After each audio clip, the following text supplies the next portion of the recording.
এবারের প্রশ্ন মহিলাদের মধ্য থেকে। গুড ইভিনিং স্যার, আমি ডক্টর পূজা, পেশায় ফিজিওথেরাপিস্ট। স্যার, আপনি আপনার লেকচারে এই কথাগুলো বলেছিলেন, আমি সেগুলো আরেকবার বলছি। আপনি বলেছেন যে সব মুসলিম যদি চরমপন্থী হয় তাহলে মানুষের সমস্যাগুলোর সমাধান হবে। আমি ছোট একটা কারেকশন করেছি, আপনার চাইতে আমি অনেক ছোট, সেজন্য ক্ষমা চাইছি। তবে আমার কাছে মনে হয় যে আপনি যদি এভাবে বলতেন তাহলে কথাটা আরো গ্রহণযোগ্য হতো।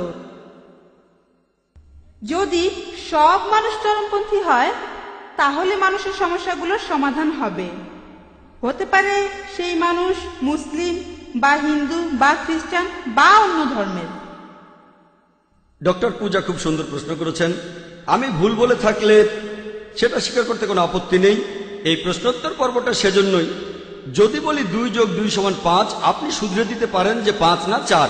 আমি একজন মানুষ, আমি কম্পিউটার না, আর আমারও ভুল হতে পারে, সেজন্য প্রশ্নোত্তর পর্বের ব্যবস্থা করা হয়েছে। কিন্তু আপনার মন্তব্যটা সম্পর্কে বলি, আমি বলেছি সবাই যদি চরমপন্থী মুসলিম হয় সব সমস্যার সমাধান হবে। আপনি সেটা শুধরে দিয়ে বললেন যে আমি যদি এখানে বলতাম যে সব মানুষ যদি চরমপন্থী হয় সব সমস্যার সমাধান হবে, চরমপন্থী হবে কোন ক্ষেত্রে? যেভাবে আপনি বলেছেন, যেভাবে আপনি যেমনটা বলেছেন, চরম পরোপকারী, চরম দয়ালু। আমার লেকচারটা শুনে থাকেন, আমি বলেছি যে চরমপন্থী মুসলিম সেই হতে পারে যে চরম দয়ালু, চরম ক্ষমাশীল, চরম পরোপকারী, চরমভাবে সৎ, চরম ন্যায়বান। একজন ডাকাতও তো চরমপন্থী হতে পারে, যে ডাকাতি করে। ধর্ষকও চরমপন্থী হতে পারে। যদি বলি সবাই চরমপন্থী হলে সমাধান, তাহলে সেই ধর্ষক খুশি হবে, সে তো একজন চরমপন্থী ধর্ষক, তাই না? অথবা একজন চরমপন্থী সন্ত্রাসী, এটা অন্য অর্থে। অপরাধীদের সন্ত্রস্ত করার কথা এখানে বলছি না, নিরীহ মানুষকে সন্ত্রস্ত করার কথা বলছি। কারণ সাধারণত সন্ত্রাসী বলতে বোঝানো হয় যারা নিরীহ মানুষকে সন্ত্রস্ত করে। এদিক থেকে কোনো মুসলিমেরই সন্ত্রাসী হওয়া উচিত না। বোন, আমি যদি পুরো ব্যাপারটা অনুবাদ করি তাহলে আপনি ভালোভাবে বুঝতে পারবেন। আমি যেটা বলেছিলাম, প্রত্যেক মানুষ যদি চরমপন্থী মুসলিম হয়, অর্থাৎ যদি প্রত্যেক মানুষ একেবারে চরমভাবে শান্তিকামী হয়, আল্লাহর কাছে আত্মসমর্পণ করে, তাহলে মানুষের সব সমস্যার সমাধান হবে। যেহেতু আরবি শব্দটা ব্যবহার করেছি, এটা আবার অনেকে হজম করতে পারে না। আপনার কথা বলছি না বোন, আমি মিডিয়ার কথা বলছি। ইসলাম অথবা মুসলিম এই কথাগুলো তারা হজম করতে পারে না, তাই আমি কথাগুলো অন্যভাবে বলছি যাতে করে অমুসলিমরাও এটা বুঝতে পারে। যদি প্রত্যেক মানুষ একেবারে চরমভাবে শান্তিকামী হয়, আল্লাহর কাছে নিজের ইচ্ছাকে সমর্পণ করে, মানুষের সব সমস্যার সমাধান হবে। হোক সেই মানুষ মুসলিম, হিন্দু বা খ্রিস্টান। এরপরে যদি বলেন হোক সে হিন্দু, মুসলিম, খ্রিস্টান, ধর্ষক, ডাকাত, তাহলে কোনো কাজ হবে না বোন। কারণ মুসলিম মানে যে আল্লাহর কাছে আত্মসমর্পণ করে, তাকে মুসলিম হতেই হবে। হিন্দু কেউ আল্লাহর কাছে আত্মসমর্পণ করলে খুব ভালো। না না না, বোন আমাকে বলতে দেন, পরের প্রশ্ন পরে করেন, তখন উত্তর দেব। ঠিক আছে। আপনি ঠিকই বলেছেন। হিন্দু শব্দটার মানে কি জানেন আপনি? হিন্দু হলো একটা ভৌগোলিক অবস্থান।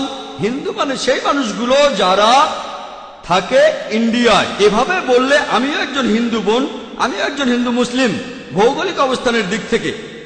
তবে এই হিন্দু শব্দটা প্রথম ব্যবহার করেছে আরবরা যখন তারা ইন্ডিয়া এসেছিল। যখন সৌদি আরবে গিয়েছিলাম তারা বলে হিন্দিয়া, হিন্দিয়া, হিন্দু। এটা জানেন, হিন্দু বলতে ভৌগোলিক অবস্থানকে বোঝানো হয়, কিন্তু এখন শব্দটাকে ভুল অর্থে প্রয়োগ করা হয় একটা ধর্মকে বোঝানোর জন্য। স্বামী বিবেকানন্দের কথা অনুযায়ী তিনি বলেছেন এই ধর্মের অনুসারীদের বলা উচিত বেদান্তবাদী, কারণ তারা বেদের কথা মেনে চলে। হিন্দু শব্দটা একটা মিসনোমার। বিশেষজ্ঞদের জিজ্ঞেস করেন, আপনি বললেন একজন হিন্দু কি মুসলিম হতে পারে? ভৌগোলিক অবস্থান বললে আমি একজন হিন্দু, আমি ইন্ডিয়াতে বাস করি, আল্লাহর কাছে আত্মসমর্পণ করেছি, আমি একজন শান্তিকামী মানুষ।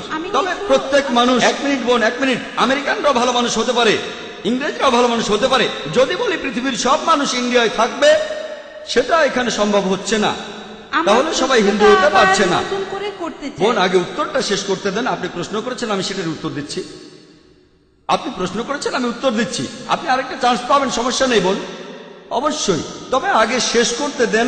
আপনি যে শব্দটা বলেছেন সেটার অর্থ আপনার জানা উচিত। যদি পৃথিবীর সবাই ইন্ডিয়ায় থাকে, ইন্ডিয়ার সরকার সমস্যায় পড়ে যাবে। তারা বলে হাম দো হামারে দো, এক কে বাদ আবি নেই, দো কে বাদ কাবি নেই, ফ্যামিলি প্ল্যানিং এর কথা বলে। আমরা দুজন সন্তান, দুজন। হাম দো হামারে দো, একে বাদ আবি নেহি, দো কে বাদ কাভি নেহি। এক সন্তানের পরে একটু বিরতি, দ্বিতীয় সন্তানের পরে আর কোনো সন্তান নেবেন না। ফ্যামিলি প্ল্যানিং এই সম্পর্কে বলেছি কোরআন এন্ড মডার্ন সায়েন্সে। তাই বোন, আপনি যে শব্দটা বলেছেন সেটার অর্থ না জানলে আপনি ভুল বুঝতে পারেন।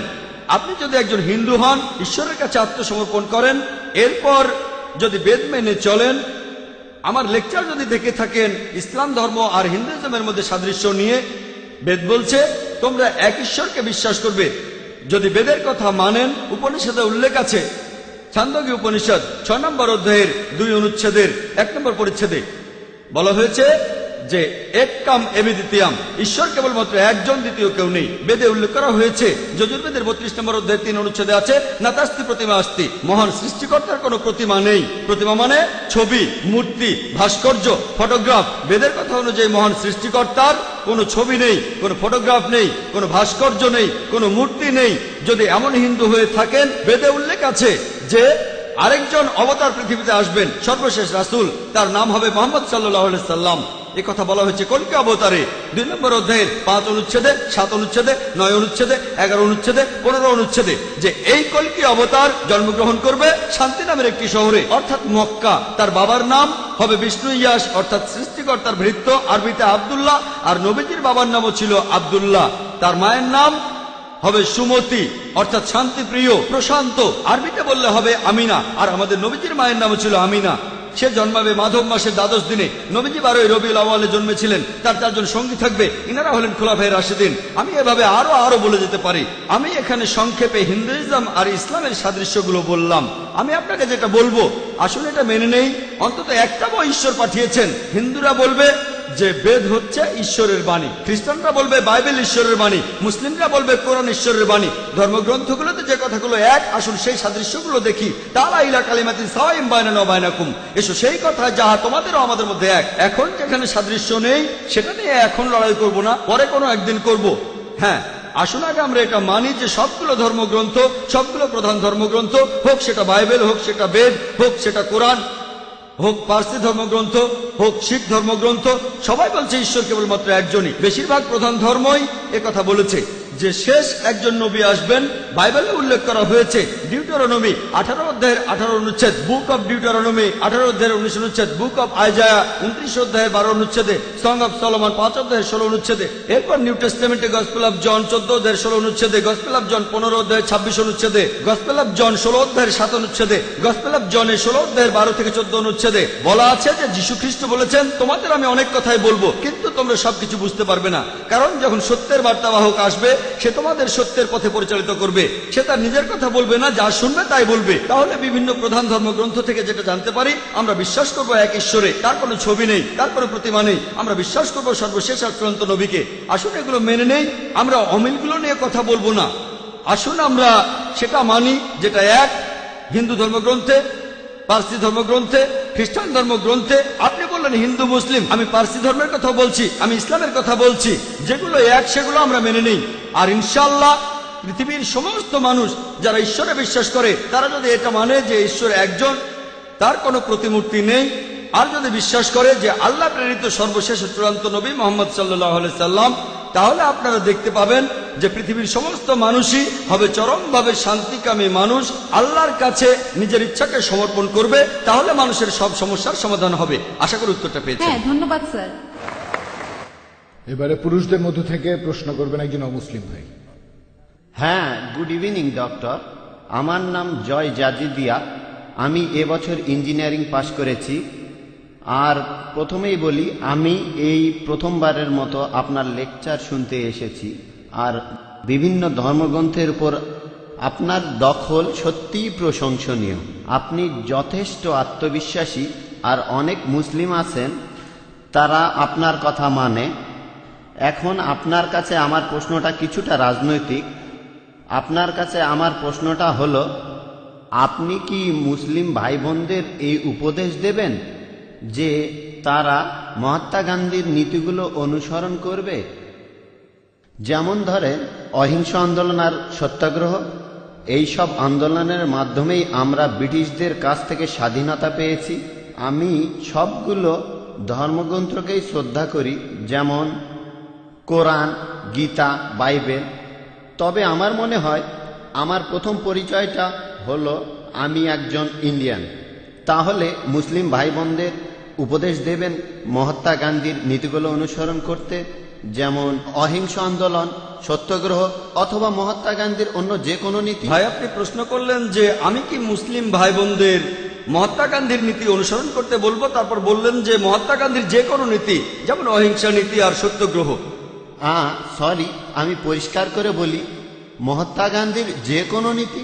আপনার প্রশ্নটা বুঝতে পেরেছি। আপনি বললেন নীতিগুলো মানে সবগুলো নীতি, তারপরে বললেন যে কোনো নীতি। আমি দুটোরই উত্তর দিচ্ছি। মহাত্মা গান্ধীর যে নীতিগুলো আছে, যেগুলো কোরআনের সাথে মিলে যায়, আল্লাহর কথার সাথে মেলে, আমাদের নবীজির কথার সাথে মিলে যায়, আমার কোনো আপত্তি নেই। মুসলিমদের বলবো সেই নীতিগুলো পুরোপুরি মেনে চলেন। যেমন ধরেন সত্যগ্রহ আন্দোলন, মহাত্মা গান্ধীর অহিংসা আন্দোলন, একই কাজ নবীজিও করেছিলেন। এমন না যে তিনি মহাত্মা গান্ধীকে অনুসরণ করেছেন, মহাত্মা গান্ধী নবীজিকে অনুসরণ করেছেন। এই ব্যাপারে পরে বলছি।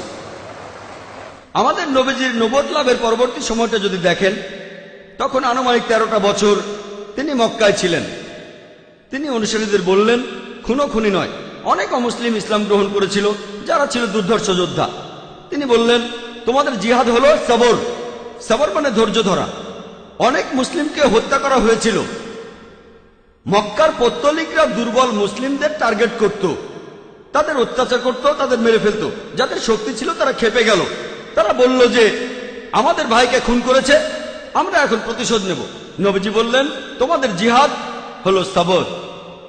দেখবেন কারো হয়তো শক্তি আছে লড়াই করার, সে যদি লড়াই করে সেটা ভালো, কিন্তু কারো লড়াই করার শক্তি আছে, তখন বলা হলো তোমরা লড়াই করো না। তারা নিজেদের সামনে রাখলো, এটাই শ্রেষ্ঠ জিহাদ। আরবি জিহাদ শব্দটার অর্থ সংগ্রাম করা, এর অর্থ চেষ্টা করা। তখন আমাদের নবীজি বলেছিলেন খুনোখুনি নয়। তারা রাস্তায় নেমে পড়তেন আর বলতেন আমরা সাক্ষ্য দিচ্ছি যে আল্লাহ ছাড়া কোনো উপাস্য নেই, আর মুহাম্মদ সাল্লাল্লাহু আলাইহি সাল্লাম আল্লাহর প্রেরিত রাসূল। মানুষ পাথর মারলো, তারা তাদের কিছু বলল না। তাদের অত্যাচার করা হলো, কিন্তু তারা প্রতিশোধ নিল না। নবীজি তায়েফে গেলেন, লোকে পাথর মারলো, তিনি কিছুই বললেন না। তাহলে এটা হলো একটা পদ্ধতি। তবে এই পদ্ধতিটাই সব নয়। আগে আমি উত্তরটা শেষ করি। আপনি না স্যার, ডক্টর জাকিরের কথা শেষ হলে তারপর প্রশ্ন করবেন, একটু ধৈর্য ধরুন। আচ্ছা আচ্ছা ঠিক। আপনি প্রশ্ন করেছেন, আমি সেটার উত্তর দিচ্ছি। মহাত্মা গান্ধীর এই নীতি, এই অহিংসা নীতি অনেক ক্ষেত্রে কাজে লাগবে। কিন্তু এখন যদি ইন্ডিয়া সরকারকে বলেন যে এই লোকটা ডাকাতি করছে, এটা অপরাধ, অ্যারেস্ট করবেন না। এই লোকটা ধর্ষণ করছে, এটা অপরাধ, কিন্তু অ্যারেস্ট করবেন না, ইন্ডিয়া সরকার কি এটা মানবে? সব দেশে দেখবেন যে পুলিশ বাহিনী আছে।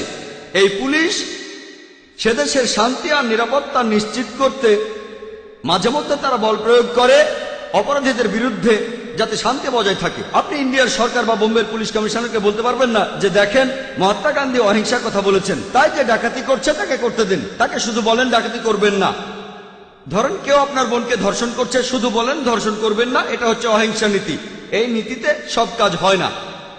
ইসলাম ধর্মে জুলম বলে একটা শব্দ আছে। জুলম, জুলম আরবিতে এই শব্দটার অর্থ হতে পারে উৎপীড়ন। আর যে এই উৎপীড়ন করে তাকে বলা হয় জালিম, একজন জালিম। আর কোন লোকটা বেশি জালিম? যে মানুষ এই উৎপীড়ন বন্ধ করতে পারে কিন্তু তারপরেও করে না। নবীজি মুহাম্মদ সাল্লাল্লাহু আলাইহি সাল্লাম বলেছেন, সহিহ মুসলিমে উল্লেখ আছে, যদি খারাপ কাজ হতে দেখো তোমার হাত দিয়ে তা থামাও। যদি হাত দিয়ে থামাতে না পারো তাহলে তোমার মুখ দিয়ে থামাও। যদি মুখ দিয়ে থামাতে না পারো তাহলে মনে মনে অভিশাপ দাও। আর মনে মনে অভিশাপ দিলে তুমি হবে সবচেয়ে নিচু স্তরের মুমিন, সবচেয়ে নিচু স্তরের মুসলিম। যদি আপনি দেখেন কেউ ধর্ষণ করছে, মহাত্মা গান্ধী বলেছেন ধর্ষণ করবেন না। তখন যদি আপনার তাকে থামানোর সামর্থ্য থাকে, আপনার হাত দিয়ে তাকে থামান। সে হয়তো আপনার বোন না, হয়তো আপনার মা না। যদি দেখেন কেউ ধর্ষণ করছে, তাকে হাত দিয়ে থামাতে পারলে আপনার হাত দিয়ে থামান। যদি সেটা না পারেন, যদি দুর্বল হন, শরীরে শক্তি না থাকে, মুখে বলেন ভাই সাহেব ধর্ষণ করবেন না, বলাৎকার করবেন না, ভাই ধর্ষণ করবেন না। আপনার মুখ দিয়ে তাকে বলেন। যদি ভাবেন আমি মুখে বারণ করলে লোকটা আমাকে মেরে ফেলবে, অন্ততপক্ষে মনে মনে অভিশাপ দেন। তাহলে পরিস্থিতির উপর নির্ভর করে কাজের পদ্ধতিও বদলাবে। নবীজি যখন মদিনায় গেলেন, একসময় শান্তি বজায় ছিল, তারা হুদাইবিয়ার সন্ধি করল। মক্কার মুশরিকরা মুসলিমদের সাথে তখন একটা চুক্তি করলো, মুশরিকরা চুক্তি ভঙ্গ করল, তারপর যুদ্ধ বেঁধে গেল। আল্লাহ তাআলা তখন বললেন, যুদ্ধক্ষেত্রে কাফিরদের দেখলে ভয় পেও না, লড়ো, হত্যা করো, পরিস্থিতির উপর নির্ভর করবে। একজন বিখ্যাত ঐতিহাসিকের কথা অনুযায়ী মাইকেল এইচ হার্ট তার একটা বইতে তিনি পৃথিবীর ইতিহাসে 100 জন প্রভাবশালী মানুষের কথা বলেছেন। 1 নম্বরে তিনি বলেছেন মুহাম্মদ সাল্লাল্লাহু আলাইহি সাল্লামের কথা। শুধুমাত্র এই জন্যই কথাটা বলছি না, তিনি এখানে আরো বলেছেন মহাত্মা গান্ধী সম্পর্কে। মাইকেল এইচ হার্ট খুব বিখ্যাত ঐতিহাসিক, ইতিহাসের 100 জন প্রভাবশালী মানুষের কথা বলার পরে তিনি সেখানে বেশ কিছু কথা বলেছেন। এখানে তিনি তখন মহাত্মা গান্ধী সম্পর্কে বলেছেন। তিনি লিখেছেন যে মহাত্মা গান্ধীর এই সত্যাগ্রহ আন্দোলন, যেটা ছিল তখনকার গুরুত্বপূর্ণ আন্দোলন, এটার জন্যই নাকি ব্রিটিশরা তখন ফিরে গিয়েছে। কিন্তু তিনি বলেছেন যদি এই আন্দোলনটা না হতো তারপরও ইন্ডিয়া ঠিকই স্বাধীন হয়ে যেত। এটা বলেছেন বিখ্যাত ঐতিহাসিক মাইকেল এইচ হার্ট। তাহলে যেটা বুঝতে পারি, পরিস্থিতির উপর নির্ভর করে কাজের পদ্ধতিটা ঠিক করতে হবে। সব সময় অহিংসা নীতি চলবে না। মাঝে মধ্যে দেশে শান্তি বজায় রাখার জন্য আমাদের বল প্রয়োগ করতে হয়। যেমন দেখেন, প্রত্যেক দেশে পুলিশ বাহিনী থাকে, আইন প্রয়োগ করে। কেউ যদি কোনো কিছু নিয়ে বাড়াবাড়ি করে, ধর্ষণ করে, ডাকাতি করে, নিরীহ মানুষদের ক্ষতি করে, তখন শেষ উপায় হিসেবে প্রত্যেক দেশের পুলিশ যেমন বল প্রয়োগ করে, একইভাবে ইসলাম বলছে যে শেষ উপায় হিসেবে, শেষ অবলম্বন হিসেবে মাঝে মধ্যে শান্তি বজায় রাখার জন্য বল প্রয়োগ করতে হয়। আশা করি উত্তরটা পেয়েছেন। আর কিছু বলতে চাইলে এখন বলতে পারেন। না স্যার, উত্তরে আমি সন্তুষ্ট। আপনাকে অনেক ধন্যবাদ। সেজন্য বলেছিলাম বাধা দেবেন না, এটা আমার পেশা, আমি এ কাজটাই করি। পুরো উত্তরটা শুনলে তারপর বুঝতে পারবেন। আমি শুরু করলে যদি হাত তোলেন, যখনই আপনি আপনার হাতটা তুলছেন আপনার মাথায় তখন প্রশ্নটা ঘুরছে, আমার উত্তরটা শুনছেন না। যখন আপনি শুনেছেন মনোযোগ দিয়ে ইনশাল্লাহ, তাহলে বুঝতে পারবেন। না পারলে ইনশাল্লাহ আপনি আরো সুযোগ পাবেন। এছাড়া আমি এখানে উপস্থিত সব মুসলিম ভাই বোনদের অনুরোধ করব, আপনারা ডক্টর জাকির নায়কের মতো একজন অসাধারণ মানুষকে পেয়েছেন। দয়া করে আপনারা সবাই উনাকে অনুসরণ করবেন। অবশ্য এমন অনেক মানুষই আছে যারা ঠিক পুরোপুরি মেনে চলে না। আশা করি যে মুসলিম ভাই বোনেরা ইসলাম ধর্ম পালন করবে পুরোপুরি, আর ইন্ডিয়াকে গর্বিত করবে। ধন্যবাদ। আপনাকে ধন্যবাদ। আমি অনুরোধ করব মুসলিমদের সবাইকে অনুসরণ করবেন নবীজি মোহাম্মদ সাল্লাল্লাহু আলাইহি সাল্লামকে, আর সর্বশেষ আসমানি কিতাব এই পবিত্র কোরআনকে। এখানে ভাই আপনি বললেন যে মুসলিমদের উচিত আমাকে অনুসরণ করা। আমি অনুরোধ করব তখনই আমাকে অনুসরণ করবেন যখন আমি কোরআন আর সহিহ হাদিস অনুসরণ করব। তাই আমি বলবো আমাকে অনুসরণ করার কথা বললেন, আমি বলবো আমাকে অনুসরণ করবেন না, কোরআন আর সহিহ হাদিসের সাথে মিললে অনুসরণ করবেন। যদি কোরআন আর সহিহ হাদিসের সাথে না মেলে তাহলে ডক্টর জাকির নায়কও জিরো। জাকির নায়কের তখন কোনো মূল্য নেই। আমি যা বলছি সেটা যদি চূড়ান্ত আসমানি কিতাব পবিত্র কোরআনের সাথে মেলে আর শেষ নবী মুহাম্মদ সাল্লাল্লাহু আলাইহি সাল্লামের কথার সাথে মেলে তাহলে অনুসরণ করবেন। আমি অনুরোধ করব আমার কথার সাথে কোরআন আর হাদিসের মিল থাকলে তবে অনুসরণ করবেন। ভাই অভিষেক এসেছেন, যিনি একটু আগেই প্রশ্ন করলেন, তিনি স্টেজের পেছনেই আছেন। তিনি ডক্টর জাকির নায়কের কাছ থেকে আরেকটা কোরআন নেওয়ার সুযোগটা হারাতে চান না, তাই উনি স্টেজে আসছেন।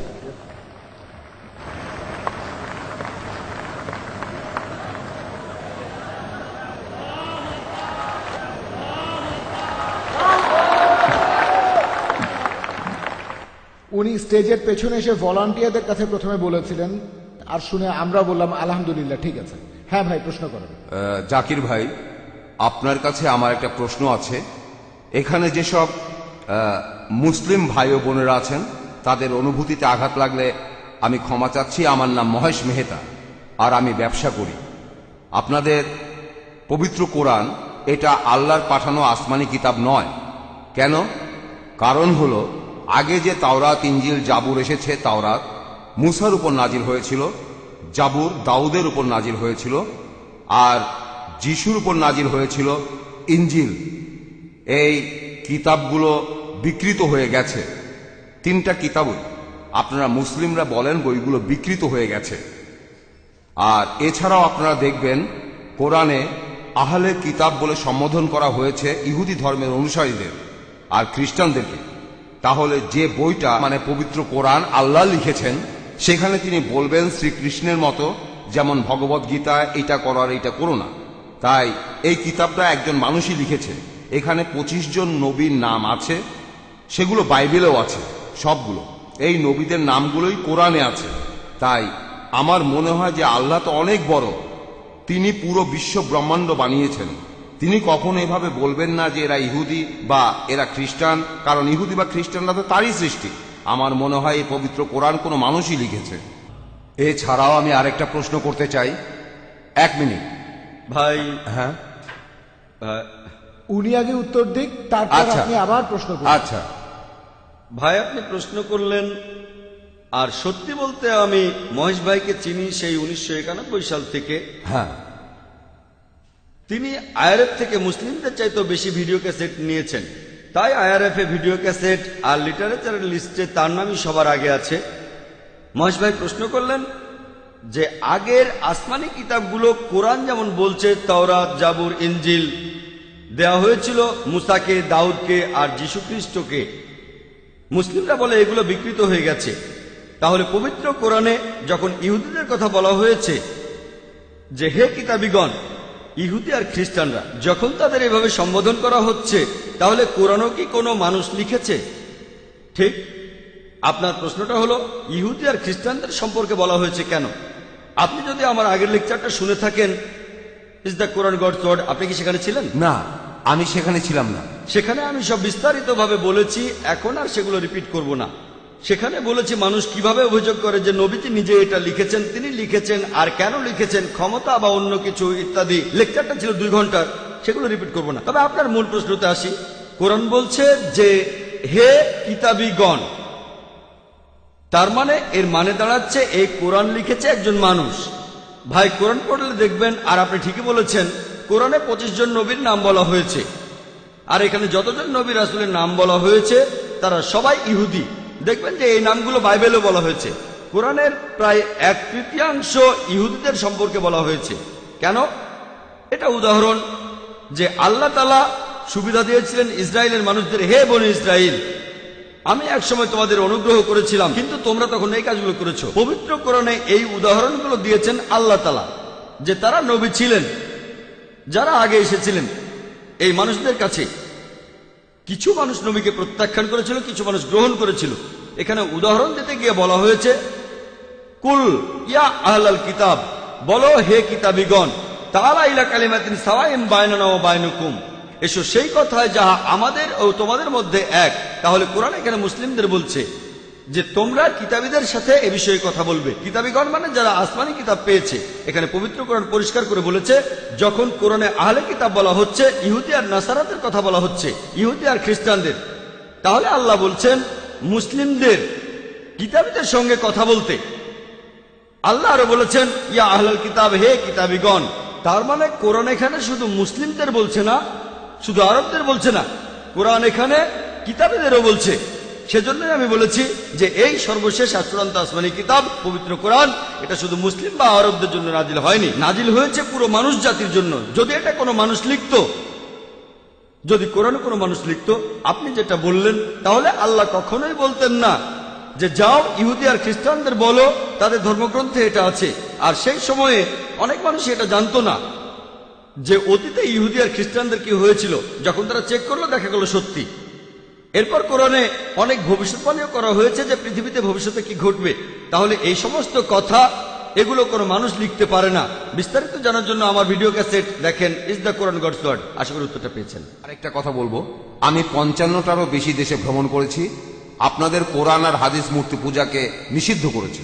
তবে আপনি অন্য ধর্মগুলো দেখেন, খ্রিস্টান ধর্ম অথবা ধরেন বৌদ্ধ ধর্ম, চাইনিজ ধর্ম, জৈন ধর্ম, অন্য সব ধর্মেই দেখবেন মূর্তি পূজা আছে।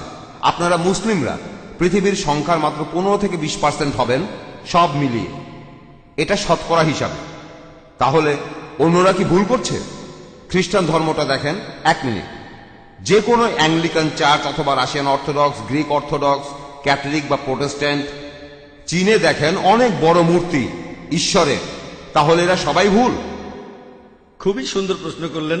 তিনি বললেন পৃথিবীতে মুসলিম আনুমানিক 15 থেকে 20%, কেউ বলে 25%। সে যাই হোক, আপনি বললেন 15 থেকে 20%, আচ্ছা মেনে নিলাম। আপনি বললেন যে খ্রিস্টানরা তারা মূর্তি পূজা করে, আমিও একমত।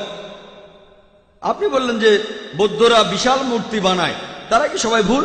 ভাই, ইসলামের সংখ্যাগুরু হলে জেতা যায় না। ইসলামে সত্য সবার উপরে। বেশিরভাগ মানুষ এই কয়েকশো বছর আগেও মনে করত পৃথিবীর সমতল। বেশিরভাগ, এটা কি জানেন? কয়েকশো বছর আগেও বেশিরভাগ মানুষ মনে করত পৃথিবীর সমতল। পৃথিবী কি সমতল ভাই মহেশ? না। না। তাহলে বেশিরভাগ মানুষেরও ভুল হতে পারে। ইসলাম ধর্মে আল্লাহ পবিত্র কোরআনে বলেছেন, সূরা ইসরার 81 নম্বর আয়াতে উল্লেখ করা হয়েছে, ওয়াকুল জাল হক ওয়া জাকাল বাতিল ইন্নাল বাতিলা কানা জাউকা। বলো, সত্য উপস্থিত হয়েছে, মিথ্যা বিলুপ্ত হয়েছে, কারণ মিথ্যা প্রকৃতিগত কারণে বিলুপ্ত হবে। সেজন্য ইসলাম ধর্মের সংখ্যাগুরু হলে জেতা যায় না। যদি আমেরিকা যান, সেখানে দেখবেন পর্নোগ্রাফি, এটা নিষিদ্ধ না। আপনি এটা বিশ্বাস করেন? না, অনেক না ইউরোপিয়ান না, দেশে এটা আপনি কি দেখা যায়। পর্নোগ্রাফিতে বিশ্বাস করেন? না, আমি বিশ্বাস খুব করি না। ভালো, আপনি তো ভালো মানুষ, আপনাকে অভিনন্দন জানাই। কিন্তু পশ্চিমা বিশ্বের বেশিরভাগ মানুষই পর্নোগ্রাফিতে বিশ্বাস করে। আপনি কি এটা বিশ্বাস করেন? আপনি কি পর্নোগ্রাফি দেখবেন? খুব ভালো, ভালো ছেলে। দেখেন, আপনি সত্যের কাছাকাছি আছেন। সংখ্যাগুরু হলে জেতা যায় না। আপনি তখন বললেন যে খ্রিস্টান ধর্মে সবাই মূর্তি পূজা করে। খ্রিস্টান ধর্মে আসলে মূর্তি পূজা নেই, কিছু খ্রিস্টান মূর্তি পূজা করে, যেমন কিছু মুসলিম ভুল কাজ করে। যদি খ্রিস্টানদের বাইবেল পড়েন, আর আমিও নিশ্চিত যে আপনি বাইবেল পড়েছেন, বাইবেলে উল্লেখ করা আছে, বুক অব ডিউটেরোনমি 5 নম্বর অধ্যায়ের 7 থেকে 9 নম্বর অনুচ্ছেদে বলা হয়েছে, তোমরা আমার কোনো প্রতিমূর্তি তৈরি করবে না। মহান স্রষ্টা তিনি বলেছেন, ওল্ড টেস্টামেন্টে আছে, তোমরা আমার কোনো প্রতিমূর্তি তৈরি করবে না, কোনো কিছুই না যেটার সাথে মিল আছে আকাশমণ্ডলের কিছু, পৃথিবীর কিছু, অথবা পৃথিবীর নিচের কিছু। তোমরা তাদের সেবা করবে না, তাদের কাছে নতজানু হবে না, কারণ আমি তোমাদের ঈশ্বর এবং প্রভু খুবই প্রতিহিংসা পরায়ণ। এই কথা আবারও আছে বুক অব এক্সোডাস 20 নম্বর অধ্যায়ের 3 থেকে 5 অনুচ্ছেদে, যে তোমরা আমার কোনো প্রতিমূর্তি তৈরি করবে না, কোনো কিছুই না যার সাথে মিল আছে আকাশের কিছুর, পৃথিবীর কিছুর, অথবা পৃথিবীর নিচের কিছুর। তোমরা এদের সামনে নতজানু হবে না, সেবা করবে না, কারণ আমি তোমাদের ঈশ্বর এবং প্রভু খুবই প্রতিহিংসা পরায়ণ। তাহলে ওল্ড টেস্টামেন্ট অনুযায়ী মূর্তি পূজা নিষিদ্ধ কাজ। আর যীশু খ্রিস্ট নিজেই বলেছেন, এটা আছে গসপেল অফ ম্যাথিউ 5 নম্বর অধ্যায়ের 17 থেকে 20 অনুচ্ছেদে, মনে করো না আমি নবীদের আইন বাতিল করতে এসেছি, এগুলোকে বাতিল করতে আসিনি, পূরণ করতে এসেছি। তোমাদের মধ্যে যদি কেউ কোনো একটা আইন ভাঙে আর অন্য কেউ ভাঙতে বলে, সে তাহলে স্বর্গের রাজ্যে প্রবেশ করতে পারবে না। আর যে এই আইনগুলো মেনে চলবে, সে স্বর্গের রাজ্যে প্রবেশ করতে পারবে। যদি তাদের ন্যায়নিষ্ঠতা গ্রন্থে বলা ন্যায়নিষ্ঠার চাইতে বেশি না হয়, তাহলে তারা স্বর্গের রাজ্যে প্রবেশ করতে পারবে না। তাহলে যীশু খ্রিস্টের কথা অনুযায়ী আপনি যদি স্বর্গের রাজ্যে প্রবেশ করতে চান, আপনাকে তাহলে ওল্ড টেস্টামেন্টের সবগুলো আইন মানতে হবে, মুসা নবীর আইন মানতে হবে। স্রষ্টার কোনো প্রতিমা বানাবেন না। তারপরও মানুষ বানায়, কেন? সব খ্রিস্টানরা কিন্তু বানায় না, প্রোটেস্ট্যান্টরা বানায় না। খ্রিস্টান ধর্ম সম্পর্কে আপনার জ্ঞান বেশ কম, আপনি এখনো ছাত্র। ক্যাথলিকরা এটা করে, তারা মূর্তি বানায়। এজন্যই প্রোটেস্ট্যান্টরা প্রোটেস্ট করেছিল যে আপনাদের কাজটা ভুল। তাহলে বাইবেলের কথা অনুযায়ী সৃষ্টিকর্তার কোনো প্রতিমা বানাতে পারবেন না। আপনার কথা মানি। বেশিরভাগ হিন্দুই মূর্তি পূজা করে। আমি আগে বলেছিলাম, নাতাস্তি প্রতিমা আস্তি, মহান সৃষ্টিকর্তার কোনো প্রতিমা নেই, কোনো ছবি নেই, কোনো ভাস্কর্য নেই, তার কোনো মূর্তি নেই। আপনি কি মূর্তি পূজা করেন? হ্যাঁ, আমি করি। আচ্ছা, তাহলে তো বেদ মানছেন না। আমি আসলে সবগুলো ধর্মই মানি, সব ধর্মই এক, কারণ মহান ঈশ্বর সবগুলো ধর্ম সম্পর্কেই জানেন। ভাই, আপনি যদি সবগুলো ধর্মই বিশ্বাস করেন, তার মানে আপনি অন্য ধর্ম পালন করছেন কিনা জানি না, তবে হিন্দু ধর্ম পালন করছেন না। আপনি হিন্দু ধর্ম পালন করছেন না। আমি আপনাকে বলি, ঈশ্বর তো ঘুমাচ্ছেন না, তিনি সবই জানেন। তিনি তো সবকিছু সৃষ্টি করেছেন, সবকিছু, তাই তিনি সবগুলো ধর্ম সম্পর্কেই জানেন, যেমন ইসলাম। ভাই, আপনি একবারে একটা প্রশ্ন করেন, লম্বা লাইন দেখা যাচ্ছে, এই প্রশ্নটার উত্তর দিচ্ছি, এরপরে লাইনের পেছনে গিয়ে দাঁড়াবেন, তারপর সময় আসলে প্রশ্ন করবেন, ঠিক আছে? প্রশ্ন করেছেন যে ঈশ্বর কি ঘুমাচ্ছেন? আল্লাহ এই কথার উত্তর দিয়েছেন পবিত্র কোরআনে সূরা বাকারার 255 নম্বর আয়াতে উল্লেখ করা হয়েছে। আল্লাহ বলেছেন, আল্লাহু লা ইলাহা ইল্লা হুয়াল হাইয়ুল কাইয়ুম লা তাখুযুহু সিনাতুন ওয়ালা নাওম, যে আল্লাহ অবিনশ্বর, চিরস্থায়ী, তিনি কারো মুখাপেক্ষী নন, তার নিদ্রার প্রয়োজন হয় না, তন্দ্রা তাকে স্পর্শ করে না, বিশ্রামের প্রয়োজন হয় না। আমাদের ঘুমানোর প্রয়োজন হয়, আমাদের বিশ্রাম নেওয়ার প্রয়োজন হয়, আল্লাহ তাআলার ঘুমানোর প্রয়োজন হয় না। আল্লাহ তাআলা পবিত্র কোরআনে বলেছেন, তিনি যদি চাইতেন তাহলে পৃথিবীর প্রত্যেকটা মানুষকে বানাতে পারতেন মুসলিম হিসেবে, মুসলিম বানাতে পারতেন। আল্লাহর পক্ষে খুবই সোজা, শুধু কুন ফায়াকুন। তবে এই জীবনটা পরকালের জন্য পরীক্ষা। আল্লাহ আপনাকে পরীক্ষা করছেন, আমাকেও পরীক্ষা করছেন। আল্লাহ যদি চান আপনি আর কখনো মূর্তি পূজা করবেন না, তাহলে তো পরীক্ষাটা থাকলো না। পরীক্ষাটা হচ্ছে আল্লাহ আপনাকে কিছু আইন দিয়েছেন, এখন আপনি সেগুলো মানবেন কি মানবেন না। আপনি নাকি সবগুলো ধর্মই মানেন, কিন্তু আপনি তো হিন্দু ধর্ম মানছেন না, আপনি তো ইসলাম মানছেন না, আপনি তো খ্রিস্টান ধর্ম মানছেন না, শিখ ধর্ম মানছেন না, বৌদ্ধ ধর্ম মানছেন না। আমাকে এমন কোন কথা দেখান যেখানে ধর্মপট বলছে, বৌদ্ধ যে কোনো গ্রন্থ বলছে যে বুদ্ধ তার মূর্তি বানাতে বলেছেন। তিনি কখনোই বানাননি। বুদ্ধ কোথায় বলেছেন? আগামীকাল ধরেন কোন মুসলিম যে নবীজি মোহাম্মদ সাল্লাল্লাহু আলাইহি সাল্লামের মূর্তি বানালো, সে যদি মূর্তি বানিয়ে তার পূজা করে, আমি বলবো সেটা ভুল। নবীজি কখনোই তার মূর্তি বানাতে বলেননি।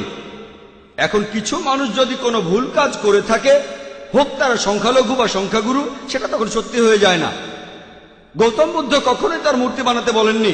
এখন কেউ এই মূর্তিগুলোর বিরুদ্ধে গেলে সে আসলে বৌদ্ধদের ধর্ম পালনে সাহায্য করছে। শুধু বুদ্ধের একটা বিশাল মূর্তি বানিয়েছে বলেই তারা বুদ্ধকে মানে, এমনটা কিন্তু ঠিক না। সেজন্য আমি বলেছি, যদি কোনো ধর্মকে বুঝতে চান, অনুসারীদের দেখবেন না, ভাই মহেশ আমাকে দেখবেন না, ধর্মগ্রন্থগুলোকে দেখেন, পবিত্র কোরআন দেখেন, পবিত্র কোরআন পড়েন, আপনাদের বেদ পড়েন, যেগুলো কমন সেগুলো মেনে চলেন, আর যেগুলো কমন না সেগুলো পরে দেখবেন। আপনি নাকি সব ধর্মই পালন করেন, আপনি তো হিন্দু ধর্ম মানছেন না, খ্রিস্টান ধর্ম মানছেন না, ইসলাম ধর্ম মানছেন না, সবগুলো তো পরের কথা। আমি বলছি অন্তত পক্ষে কমন জিনিসগুলো আপনি মেনে চলেন, যেগুলো কমন না সেটা নিয়ে পরে কথা বলবো। আপনি তো কমন জিনিসগুলো মেনে চলছেন না, সবগুলো মানা তো পরের কথা। যেদিন আপনি মূর্তি পূজা বন্ধ করবেন, সেদিন আমি কথা বলতে পারবো যে আপনি সবগুলো ধর্মের সবচেয়ে প্রধান কথাটা মানছেন। যেদিন আপনি মোহাম্মদ সাল্লাল্লাহু আলাইহি সাল্লামকে সর্বশেষ চূড়ান্ত নবী হিসেবে মানবেন, সেদিন বলতে পারবো আপনি বেশিরভাগ প্রধান ধর্মের সবচেয়ে প্রধান দুটো কথা মানছেন। আশা করি উত্তরটা পেয়েছেন।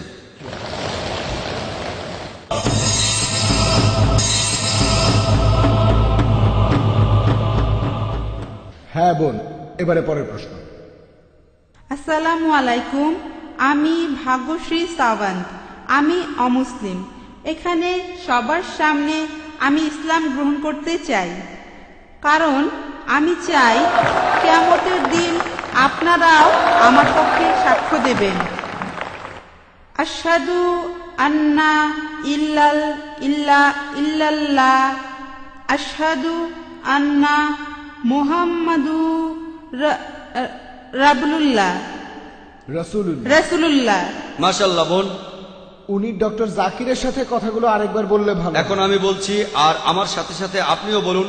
আশহাদু আল্লাহ ইলাহা আশহাদু আল্লা ইলাহা ইল্লাল্লাহ ওয়া আশহাদু আন্না মুহাম্মাদান রাসূলুল্লাহ।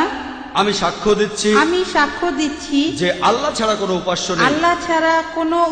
নেই, আর নবীজি মুহাম্মদ সাল্লাল্লাহু আলাইহি সাল্লাম হলেন মহান আল্লাহ তাআলার প্রেরিত পুরুষ। শান্তির ধর্মে আপনাকে স্বাগতম বোন। আমাদের এই এক্সিবিশন অ্যান্ড কনফারেন্সে এই 10 দিনে অনেক মানুষই ইসলাম ধর্ম গ্রহণ করেছেন। আমাদের বক্তাদের কাছে বিভিন্ন প্রশ্ন করা হয়েছে, তারা বুঝেছেন যে এটাই হচ্ছে একমাত্র সমাধান মানুষের জন্য। আপনাকে অনেক ধন্যবাদ বোন, আর আল্লাহর কাছে দোয়া করছি যেন আপনি জান্নাতে যেতে পারেন, পৃথিবীতে শান্তি পান আর পরকালেও শান্তি পাবেন ইনশাআল্লাহ।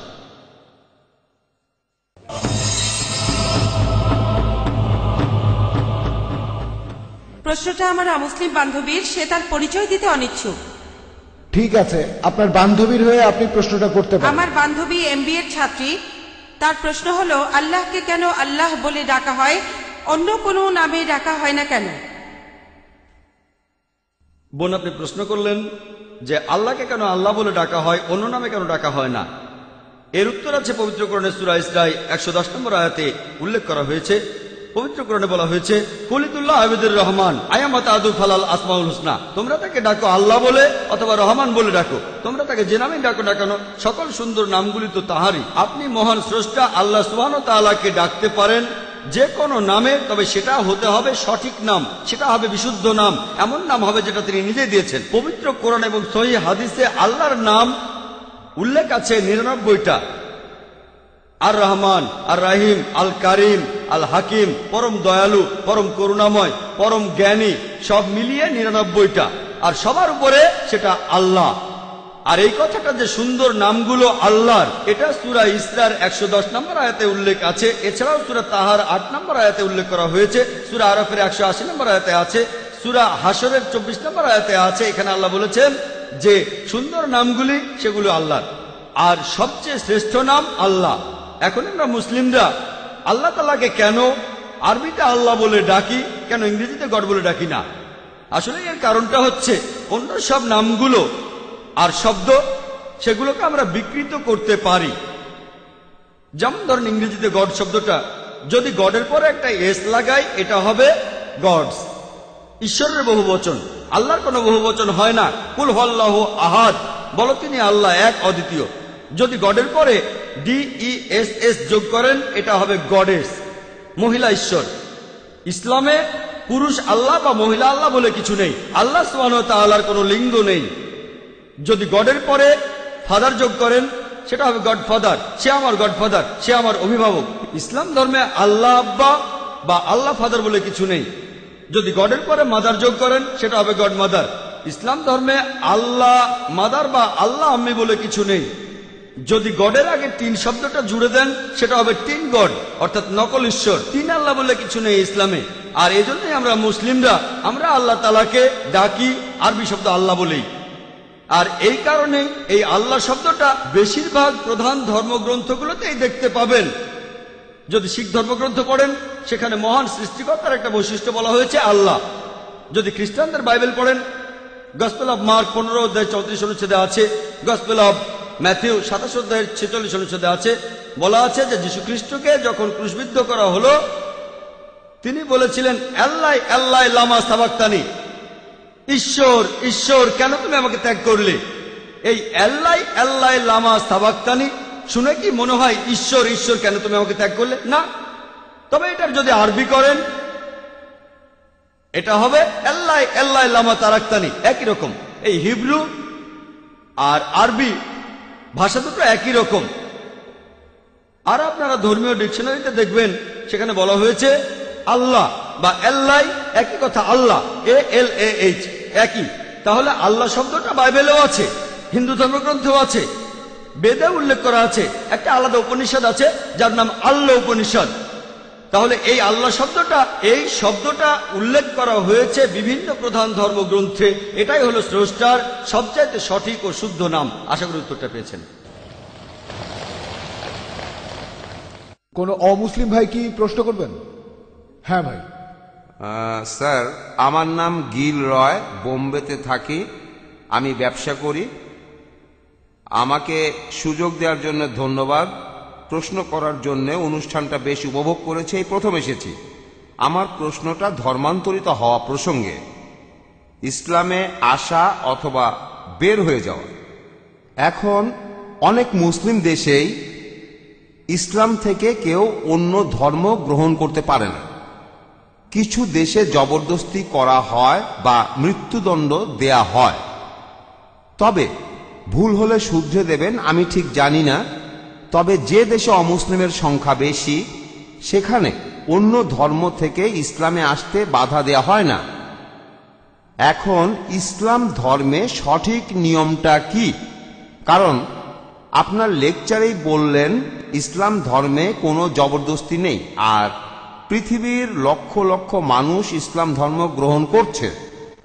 তাহলে ধর্মান্তরিত হতে বাধা দেয়া হচ্ছে কেন? তারা কি ঠিক করছে? এখানে অনুমতি দিলে অসুবিধা কোথায়? কেউ যদি স্বেচ্ছায় ইসলাম ধর্ম ত্যাগ করতে চায়, তাকে বাধা দেওয়া হবে কেন? আপনি আমেরিকাকে দেখেন, সেখানে বেশিরভাগ মানুষ খ্রিস্টান, তাদের বেশিরভাগই খ্রিস্টান ধর্মের অনুসারী। যদি তারা ধর্ম পরিবর্তনে বাধা দেয়, যদি ইসলাম ধর্ম গ্রহণে বাধা দেয়, সেরকম হলে আপনি কি বলবেন? ভাই, আপনি খুব সুন্দর প্রশ্ন করেছেন, খুবই ইম্পর্টেন্ট প্রশ্ন। প্রশ্নটা দুটো অংশ। প্রথম অংশে আপনি বলেছেন যে কিছু মুসলিম সংখ্যাগরিষ্ঠ দেশে কেন ধর্ম পরিবর্তন বা প্রচার করতে দেয়া হয় না, সেখানে অন্য ধর্ম প্রচার করতে পারবেন না, ধর্মান্তর নিষিদ্ধ। সেখানে কোনো মুসলিম তার ধর্ম পরিবর্তন করতে পারে না, মূল প্রশ্ন। এটাই প্রথম অংশ। দ্বিতীয় অংশে ধর্মান্তর হলে মৃত্যুদণ্ড কেন? আমেরিকাতে যদি এখন ধর্মপ্রচার নিষিদ্ধ হয়, ধর্মান্তর নিষিদ্ধ হয়, তখন আমি কি বলবো? খুব সুন্দর প্রশ্ন ভাই। আপনি যদি কোন ধর্মপ্রচারের কথা বলেন, এমন কিছু দেশ আছে যেমন ধরেন সৌদি আরব, সেখানে অন্য ধর্মপ্রচার নিষিদ্ধ। আমার জানা মতে একটা দেশই আছে যেখানে অন্য ধর্মপ্রচার নিষিদ্ধ, সেটা সৌদি আরব। এর কারণ হলো যে ধরেন ভাই, আপনি একটা স্কুল শুরু করেছেন, স্কুল চালু করতে গিয়ে আপনি ইন্টারভিউ নিচ্ছেন একজন অঙ্কের টিচারের। যখন আপনি অঙ্কের টিচারদের ইন্টারভিউ নিচ্ছেন, আপনি প্রশ্ন করলেন 2 যোগ 2 সমান কত? একজন অঙ্কের টিচার বলল 2 যোগ 2 সমান 3। পরের জন্য সে বলল 2 যোগ 2 সমান 4, আর পরের জন্য সে বলল 2 যোগ 2 সমান 5। অনেক মানুষই বলে এখানে সমস্যাটা কোথায়? আপনি আপনার ধর্ম প্রচার করেন, যারা গ্রহণ করতে চায় তারা গ্রহণ করবে। আমি আপনাকে বলি যে আপনার স্কুলে অঙ্কের টিচার কেমন রাখবেন? যে বলে 2 যোগ 2 সমান 3, নাকি তাকে রাখবেন যে বলে 2 যোগ 2 সমান 5? আমি বলবো না, আমিও অঙ্ক জানি, আমি এ ব্যাপারে একেবারে নিশ্চিত। অঙ্কে 2 যোগ 2 সমান 4, আর কিছুই না। তাহলে ধর্মের কথা অনুযায়ী সৌদি আরব তারা একেবারে নিশ্চিত আর মেনে নিয়েছে কোরআনের এই আয়াতটা। সূরা ইমরানের 19 নম্বর আয়াতে উল্লেখ করা হয়েছে, ইন্নাদ-দীনা ইনদাল্লাহিল ইসলাম, আল্লাহ তাআলার কাছে একমাত্র গ্রহণযোগ্য দিন হলো আল্লাহর কাছে নিজেকে সমর্পণ করে শান্তি অর্জন করা। তারা সৌদি আরবে ভুল কোনো কিছুই প্রচার করতে দেবে না। তবে বিজ্ঞান প্রযুক্তির ক্ষেত্রে তারা আমেরিকানদের স্বাগত জানিয়েছে, আপনারা চলে আসেন। স্বাগত জানিয়েছে ইংল্যান্ডের মানুষদের, স্বাগত জানিয়েছে ইন্ডিয়ার মানুষদের। সমস্যা নেই, বিজ্ঞান ও প্রযুক্তিতে তারা উপরে আছে। তাই বিজ্ঞান ও প্রযুক্তির ক্ষেত্রে তারা বিশেষজ্ঞ আনছে আমেরিকা থেকে, ইংল্যান্ড থেকে, সিঙ্গাপুর থেকে, ফিলিপাইন থেকে, ইন্ডিয়া থেকে, বিভিন্ন দেশ থেকে। কিন্তু যদি ধর্মের কথা বলা হয়, তারা একেবারে নিশ্চিত, তারা পুরোপুরি শিওর যেটাই সত্যি। একইভাবে আপনিও নিশ্চিত যে 2 যোগ 2 সমান 4, আপনি অঙ্কে ভুল শেখাতে দেবেন না।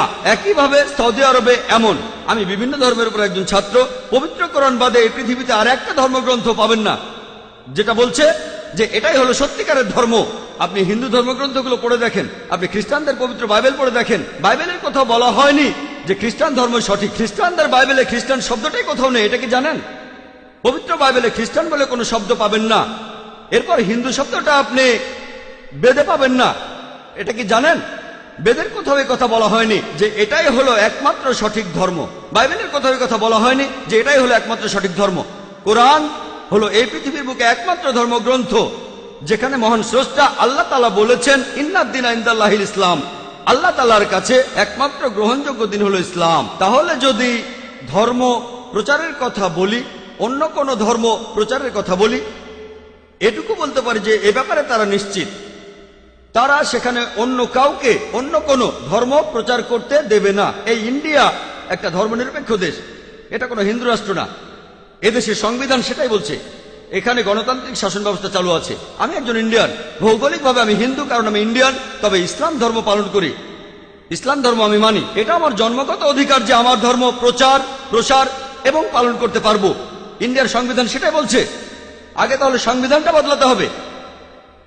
আমরা সবাই জানি যে আমেরিকা একটা গণতান্ত্রিক দেশ, তাদের সংবিধানে এটা আছে যে বাক স্বাধীনতা থাকবে। আপনি আমার কাছে জানতে চেয়েছেন, তখন যেমন বললেন যে আমেরিকা যদি অন্য ধর্মের প্রচার নিষিদ্ধ করে, যদি বাধা দেয়, তাহলে আমার কেমন লাগবে? এটা তো তাদের খ্রিস্টান ধর্মগ্রন্থে নাই। আমি বলবো তারা খ্রিস্টান ধর্ম মানছে না, তারা তো বাইবেল মেনে চলছে না। আপনি বলবেন এটা একটা হিন্দু রাষ্ট্র, আসলে কিন্তু তা নয়, এটা ধর্মনিরপেক্ষ দেশ। হিন্দু রাষ্ট্র কোথাও বলা হয়নি। আপনি তো খ্রিস্টান, আপনি আমাকে বাইবেল থেকে মাত্র একটা কথা দেখান যেটা বলছে যে খ্রিস্টান ধর্মই একমাত্র সঠিক ধর্ম। হ্যাঁ বলেন। স্যার, তখন বাইবেলের এরকম ব্যাখ্যা করা হয়েছিল ওল্ড আর নিউ টেস্টামেন্টের। তখনকার দিনের খ্রিস্টান বিশেষজ্ঞরা বাইবেলের ব্যাখ্যা করেছিল যে বাইবেল বলছে কেউ যদি খ্রিস্টান ধর্ম ত্যাগ করতে চায় তাকে তখন মৃত্যুদণ্ড দেয়া হবে। অনেক আগে স্পেনে খ্রিস্টানরা এমনটা করেছিল, সেটা প্রায় 500 বছর আগে। তবে এখন মানুষ অনেক উন্নত হয়েছে। আমি এমন কোন খ্রিস্টান সংখ্যাগুরু দেশের কথা জানি না যারা এটাতে বাধা দেয়। আমি ধর্ম প্রচারের কথা বলছি না, প্রচার করার কথা বলছি না, ব্যক্তিগত স্বাধীনতার কথা বলছি। ধরেন একজন মুসলিম কোন একটা মুসলিম দেশে যদি ধর্মত্যাগ করতে চায়। ভাই এটা তো আপনার প্রশ্নের দ্বিতীয় অংশ, এজন্যই বলছি আগে উত্তরটা শেষ করতে দেন। আপনি কি করছেন? আমি তো শুরুতেই বলেছি, আমি প্রথমেই তো আপনার প্রশ্নটা বলে নিয়েছিলাম। প্রশ্নটার দুটো অংশ আছে। প্রথম অংশের উত্তর দিয়েছি আর আপনিও শুরু করলেন। যখন আপনি হাত উপরে তুললেন তখন আমি কি বুঝি?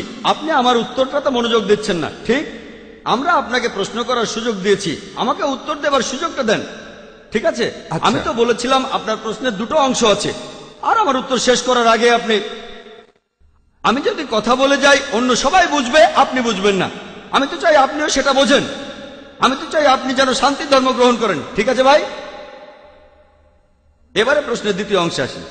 যদি কেউ অন্য ধর্মে যেতে চায়, যদি কেউ ইসলাম ধর্ম ত্যাগ করতে চায়, পবিত্র কোরআনে স্পষ্ট করে সূরা বাকারা 256 নম্বর আয়াতে বলা হয়েছে, লা ইকরাহা ফিদ্দিন, দিন সম্পর্কে কোনো জবরদস্তি নেই। সত্য স্পষ্ট হচ্ছে মিথ্যা থেকে।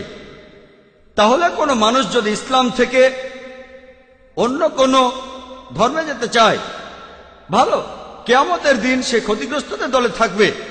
আর মৃত্যুদণ্ডের কথা যদি বলেন, বিশেষজ্ঞদের মাঝে মতভেদ আছে। কিছু কিছু বিশেষজ্ঞ বলেন, যদি সেই লোক ধর্মান্তরের পরে যদি তার নতুন ধর্ম প্রচার করতে থাকে আর ইসলামের বিরুদ্ধে কথা বলে, তাহলে তাকে মৃত্যুদণ্ড দেওয়া হবে। আর এই একই রকম আইন, প্রায় একই রকম আইন সব দেশেই দেখবেন, ইন্ডিয়াতেও দেখবেন। এখানে দেশের বিরুদ্ধে কথা বলতে পারবেন না। ইন্ডিয়াতে ধরেন কোনো একজন লোক সে দেশের গোপন তথ্য বিক্রি করলো কোনো শত্রুর কাছে, ঠিক আছে, তার তথ্যগুলো সত্যিও হতে পারে, হয়তো কোনো ব্লুপ্রিন্ট। কিছু দেশ মৃত্যুদণ্ড দেবে, অন্যরা দেবে যাবজ্জীবন কারাদণ্ড, যদিও সে সত্যি কথা বলেছে। নিজস্ব আইন প্রত্যেক দেশেরই আছে। তাহলে ইসলামে যদি কোনো মুসলিম ইসলাম ধর্ম ত্যাগ করে অন্য কোনো ধর্ম গ্রহণ করে, তারপর সেটা প্রচার করে, ধর্মটা প্রচার করে, ইসলামের বিরুদ্ধে কথা বলে, যদি সেটা কোনো ইসলামিক দেশ হয়, যদি ইন্ডিয়ায় কেউ এমনটা করে, কেউ তাকে মৃত্যুদণ্ড দিতে পারবে না। যদি সে এমন দেশে থাকে যারা ইসলামিক শরিয়া মেনে চলে, এখানে সে কি করছে? বিশৃঙ্খলা সৃষ্টি করছে। সে তাহলে সেই দেশে অশান্তি সৃষ্টি করছে। এমন অবস্থা হলে মৃত্যুদণ্ড দেয়া হবে। সব মুসলিম দেশ কিন্তু ইসলামিক শরিয়া মেনে চলে না, এ কথাটা জেনে রাখেন। হাতে গোনা কয়েকটা দেশ কেউ এই আইনগুলো মানে, কেউ ওই আইনগুলো মানে। আমি এমন দেশের কথা জানি না যারা 100% ইসলামিক শরিয়া প্রয়োগ করে, আমি জানি না, এমন দেশের কথা জানি না। তাহলে আপনার এই কথা বুঝতে হবে যে মুসলিম দেশে ইসলামিক শরিয়া প্রচলিত আছে, আর তেমন দেশে যদি এরকম কোনো ঘটনা ঘটে, যেমন ইন্ডিয়ায় কেউ যদি দেশের গোপন তথ্য বেচে দেয়, তাকে কারাদণ্ড দেওয়া হবে। কত বছরের আমি জানি না, মৃত্যুদণ্ডও হতে পারে। আমেরিকার ক্ষেত্রে একই ঘটনা। সেই একইভাবে এই মুসলিম দেশের আইন হলো এটা, সে দেশে ইসলামিক আইনে শাসন কাজ চালানো হয়। তাহলে আশা করি উত্তরটা পেয়েছেন।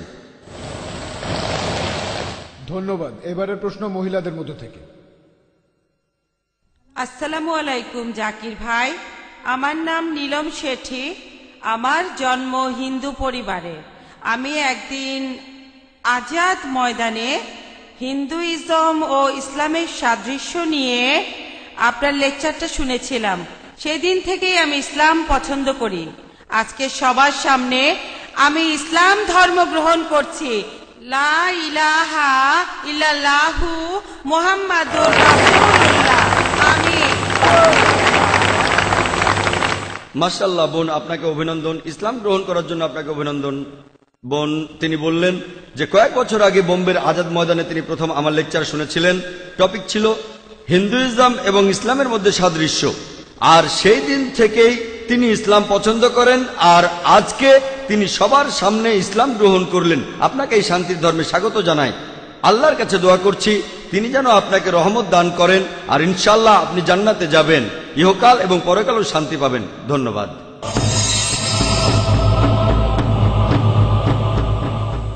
প্রশ্ন করবেন? হ্যাঁ, আমি ছিলাম সন্ধ্যা, এখন আমি জারা বিলাল খান। আমি ইসলাম গ্রহণ করেছি। আপনি আপনার লেকচারে বললেন যে ইসলাম মূর্তি বা মূর্তি পূজায় বিশ্বাস করে না, তবে কেরালায় এমন একটা জায়গা আছে যেখানে একটা মূর্তি দেখা যায় যেটা পাথর থেকে উঠে এসেছে আর এটা বাড়ছে। এটা তাহলে এরকম কেন? বোন, আপনি প্রশ্ন করলেন যে ইসলামে মূর্তি পূজা নেই, কিন্তু তিনি জানেন যে কেরালার কোনো একটা জায়গায় সেখানে কোনো একটা পাহাড়ের ভেতর থেকে একটা মূর্তি বের হয়ে আসছে আর সেটা বাড়ছে। কিভাবে সেটা বাড়ছে আপনার প্রশ্ন। তার মানে এই মূর্তিটার ভেতর কিছু আছে। বোন, আপনি কি জানেন যে পাহাড়ও বড় হয়? এটা কি জানেন?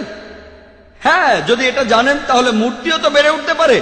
তার মানে এই না, এমন না যে সেই মূর্তির ভেতর জীবন আছে। না, মূর্তিটা পাথরের ভেতর থেকেই এসেছে। ওখানে আগে কোনো মূর্তি ছিল না, পাথরের মধ্যে থেকে মূর্তিটা বের হয়েছে। আমি তো সেটাই বলছি, মূর্তিটা পাথরের মধ্য থেকে বের হচ্ছে, পাহাড় পর্বত আকারে বড় হয়। কিভাবে এগুলো বাড়ে সেটা আমরা জিওলজিতে পড়েছি, যে পাহাড় পর্বত বাড়ে। এমন অনেক উদাহরণ আছে। যেমন ধরেন এই কয়েক বছর আগে শোনা গেল যে গণেশের মূর্তি দুধ খাচ্ছে। এটা একটা সহজ বৈজ্ঞানিক ব্যাপার, অসমোসিস। এটা খুবই সহজ একটা বৈজ্ঞানিক ব্যাপার। আপনি যদি দুধ ভর্তি জগে একটা চারা গাছ রাখেন, সেই গাছ দুধ শুষে নেবে, এটা অসমোসিস।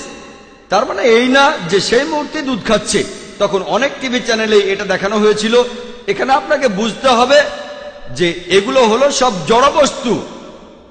বেদে পরিষ্কার করে বলা আছে, যজুর্বেদে আছে 32 অধ্যায় 3 অনুচ্ছেদে, নাতাস্তি প্রতিমা আস্তি, মহান স্রষ্টার কোনো প্রতিমা নেই, তার কোনো ছবি নেই, তার কোনো মূর্তি নেই, তার কোনো ভাস্কর্য নেই, কোনো ফটোগ্রাফ নেই। আশা করি উত্তরটা পেয়েছেন। কিন্তু একটা কথা, পাথরটা এমন আকার পাচ্ছে কিভাবে? পাথরটার আকার তাহলে একটা মূর্তির মতো হচ্ছে কেন? বোন, আজকের কথা যদি বলেন তাহলে মানুষও কোনো কোনো আকার দিতে পারে, যন্ত্রপাতি দিয়ে প্রাকৃতিকভাবে কোনো আকার তৈরি হতে পারে, এটা খুবই স্বাভাবিক। এমন অনেক কথা শোনা যায় যে একটা গাছ আছে, দেখলেন লেখা আছে ওম, অথবা কোনো গাছে লেখা লা ইলাহা ইল্লাল্লাহ। এই সমস্ত ব্যাপার আসলে একেবারে গুরুত্বহীন। আমরা এখানে কথা বলছি সত্য নিয়ে। বোন, অনেক পাহাড় আছে দেখতে মানুষের মুখের মতো, এমনটা দেখেছেন আপনি? এটা প্রকৃতির খেলা। পাথরের আকার থাকলে সেটা অলৌকিক হয়ে যায় না। আমরা মেনে চলবো বেদের কথা, কোরআনের কথা, বাইবেলের কথা, যেটা বলছে মহান সৃষ্টিকর্তার প্রতিমূর্তি নেই। পাথরটা একটা মানুষের মতো হতে পারে, কোন ছবির মতো হতে পারে, একটা মূর্তির মতো হতে পারে, তার মানে এই না যে সেটা ঈশ্বর। ধন্যবাদ, ঠিক আছে। আর এইসব পাথর দেখবেন বিভিন্ন ছবি আর মূর্তি, এগুলো পড়ে গেলে ভেঙে যায়। যখন সে নিজেকেই সাহায্য করতে পারে না, তখন আমাদের কিভাবে সাহায্য করবে? আশা করি উত্তরটা পেয়েছেন। ধন্যবাদ, ঠিক আছে। হ্যাঁ ভাই। Thank you sir. আমি ডক্টর রাজেশ, একজন হোমিওপ্যাথিক ডক্টর। আর আমার প্রশ্ন দুইটা। আমি পড়েছি যে নবী মুহাম্মদ হলেন সর্বশেষ আর চূড়ান্ত নবী। এই সর্বশেষ আর চূড়ান্ত কথাটার উপরে এত জোর দেওয়া হচ্ছে কেন? আপনারা নতুন কোনো নবীকে কি ভয় পাচ্ছেন? আল্লাহ যদি নতুন কাউকে মনোনীত করে পাঠান, তাকে কি মেনে নেবেন না? আর আমি যদি সৃষ্টিকর্তাকে দেখতে চাই, তাহলে ইসলাম এ সম্পর্কে কি বলে? Thank you sir.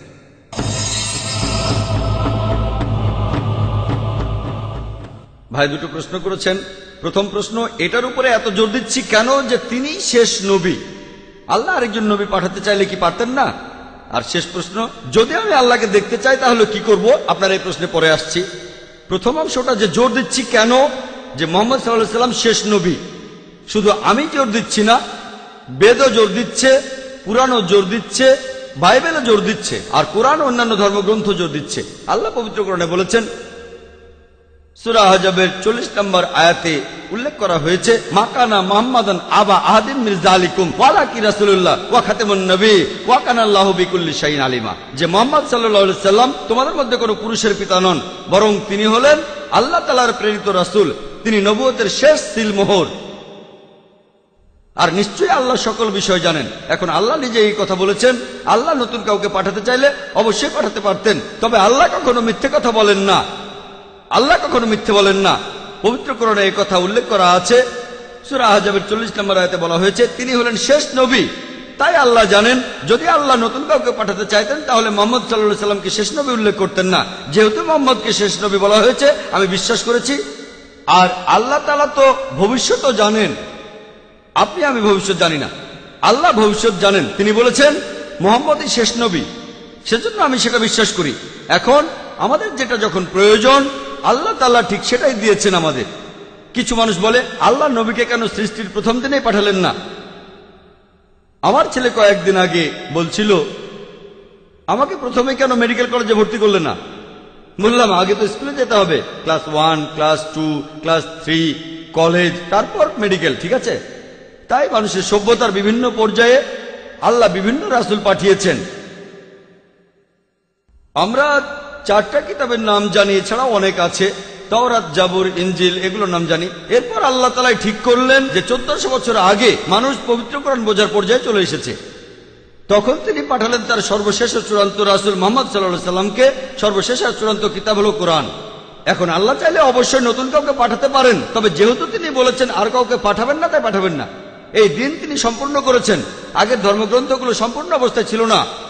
আল্লাহ বলেছেন, মহান স্রষ্টা পবিত্র কোরআনে বলেছেন, সূরা মাইদা 3 নম্বর আয়াতে উল্লেখ করা হয়েছে যে আজ এই দিনে তোমাদের প্রতি আমার অনুগ্রহ সম্পূর্ণ করলাম, তোমাদের জন্য ইসলামকে দিন হিসেবে আমি সম্পূর্ণ করলাম। ইসলামকে দিন হিসেবে সম্পূর্ণ করার পর নতুন কিছু যোগ হবে না, অথবা এখান থেকে কোনো কিছু বাদও দেওয়া যাবে না, এটা সম্পূর্ণ। আর সেজন্য যদি আজকের দিনে কেউ বলে যে সে আল্লাহর কাছ থেকে আসমানি কিতাব পেয়েছে, আর যদি বলে সে আল্লাহর রাসূল, তাকে মানসিক ডাক্তার দেখাতে হবে। এখন অনেক মানুষই নিজেকে ঈশ্বর বলে দাবি করে, অনেকে ঈশ্বরের নবী বলে দাবি করে। মানসিক ডাক্তার দেখাতে হবে তাকে, কারণ কোরআনের পরে নতুন কোনো আসমানি কিতাব আসবে না, মুহাম্মদের পরে কোনো নতুন নবী আসবে না। এবার আপনার দ্বিতীয় প্রশ্নের উত্তর, আল্লাহকে দেখতে চাইলে তখন আপনাকে কি করতে হবে? আমি যদি ঈশ্বরকে দেখতে চাই তাহলে আমি কি করব? আমি বলছি কি করবেন। এই পৃথিবীতে আল্লাহকে দেখতে পাবেন না। পবিত্র কোরআনে বলা আছে যে মুসা আলাইহিস সালাম আল্লাহকে দেখতে চেয়েছিলেন। আল্লাহ তাকে বলেছিলেন, পাহাড়ের দিকে তাকাও, আমি এই পাহাড়ে আমার একটা ঝলক দেখাবো। সেই পাহাড়ে তখন কি অবস্থা হলো? সেই পাহাড়ের আগুন থেকে মুসা নবীর চোখ ধাঁধিয়ে গেল। পৃথিবীতে দেখতে পাবেন না, তবে পরকালে আল্লাহকে দেখতে পাবেন। যদি আপনি জান্নাতে যান, সবকিছু সেখানে পাবেন, খাবার সবকিছুই পাবেন।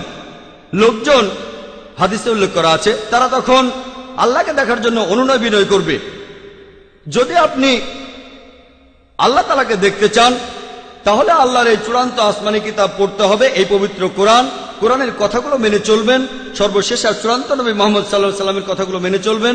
যদি মুহাম্মদ সাল্লাল্লাহু আলাইহি সাল্লাম আর কোরআনের কথাগুলো আপনি মেনে চলেন, ইনশাআল্লাহ আপনি জান্নাতে যাবেন। যদি আমি মানি, আমিও জান্নাতে যাব।